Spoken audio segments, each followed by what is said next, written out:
মৰিয়নি সমষ্টিত বিল আৰু জলাশয় খননক কেন্দ্ৰ কৰি পুনৰ তীব্ৰ হৈছে আন্দোলন। প্ৰশাসনে দিয়া প্ৰতিশ্ৰুতি পালন নকৰাৰ অভিযোগ উত্থাপন কৰি বান নিষ্কাশন নলা খনন দাবী সমিতিয়ে পুনৰ আন্দোলন আৰম্ভ কৰিছে।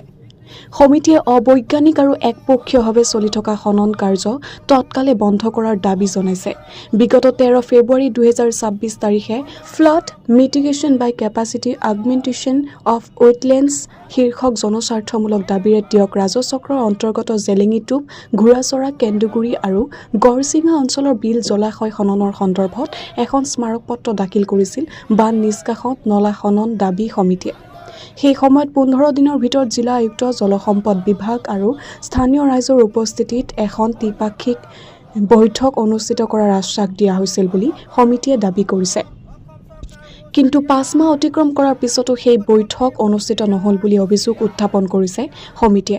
সমিতিৰ অভিযোগ অনুসৰি স্থানীয় ৰাইজৰ যুক্তিসংগত দাবী আওকাণ কৰি জলসম্পদ বিভাগ আৰু ঠিকাদাৰে একপক্ষীয়ভাৱে বিলসমূহ খননৰ চেষ্টা অব্যাহত ৰাখিছে।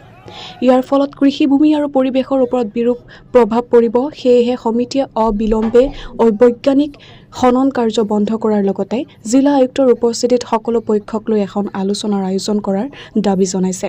অন্যথা নিজৰ অস্তিত্ব আৰু জীৱিকা সুৰক্ষাৰ স্বাৰ্থত গণতান্ত্ৰিক আন্দোলনত নামিবলৈ বাধ্য হ'ব বুলি সকীয়াই দিছে বান নিষ্কাশন নলা খনন দাবী সমিতিয়ে।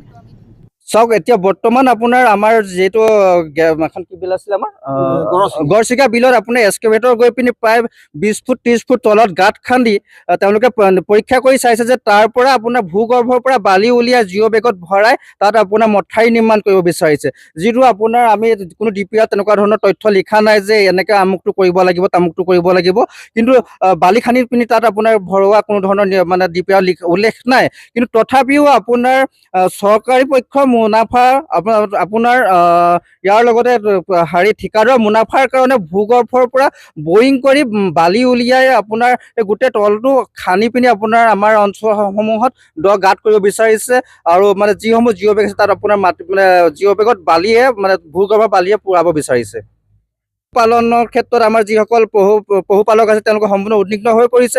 এই গাঁতসমূহত যদি আপোনাৰ গৰু ছাগলী পৰি মৰে, কিন্তু মানে যিসমূহ আমাৰ পশুপালকসকলে গৰু ছাগলী লৈ জীয়াই আছে, পুহি জীয়াই আছে, এই গৰু ছাগলীসমূহ তেনেকুৱা ধৰণৰ গাঁতত পৰি মৰা আমি শংকা অনুভৱ কৰিছোঁ। যি আপোনাৰ কৃত্ৰিম জলাশয় খনন কৰিবলৈ আহিছে শিমলুগুৰি মৌজা আৰু টিয়ক মৌজাত, আমি তাৰ সম্পূৰ্ণ বিৰোধিতা কৰি আহিছোঁ। যোৱা আপোনাৰ 13 ফেব্ৰুৱাৰীতে আমি ৰাজচক্ৰ বিষয়া ইয়াত আমি প্ৰতিবাদ কৰি পিনি তেওঁলোকক আমি স্মাৰকপত্ৰ দিছিলোঁ। আমাক ত্ৰিপাক্ষিক বৈঠক লাগে আৰু আমি তাত যিসমূহ কাম চলি আছিলে আমাৰ স্থানীয় জেগাসমূহতো আমি ডাঙৰ ডাঙৰ প্ৰতিবাদ কৰি গৈছিলোঁ।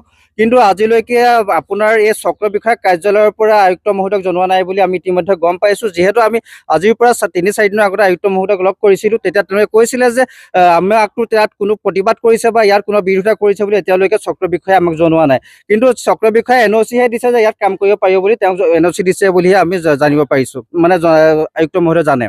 গতিকে আমি এটা কথাই ইয়াৰ পৰা প্ৰতিবাদী কাৰ্যসূচীৰ পৰা আমি জনাব বিচাৰিছোঁ, আমি ইয়াত কোনো কাৰণতে আমাক কৃত্ৰিম জলাশয় খনন আমি হ'বলৈ নিদিওঁ আৰু আমাক খুব কম সময়ৰ ভিতৰত ত্ৰিপাক্ষিক বৈঠক লাগে। আমি ইয়াত যেতিয়ালৈকে আমি সময় নাপাওঁ তেতিয়ালৈকে আমি ইয়াত আন্দোলন কৰি যাম। যদিহে আমি ইয়াত নাপাওঁ, স্থানীয় জেগাত আমাৰ তাত য'ত কাম চলি আছে তাত আমি কাম বন্ধ কৰি দিম। কিন্তু এই ক্ষেত্ৰত আমাৰ কোনো প্ৰতিবাদী মানে মানুহ আমাৰ এই ক্ষেত্ৰত মানে জগৰীয়া নহয়।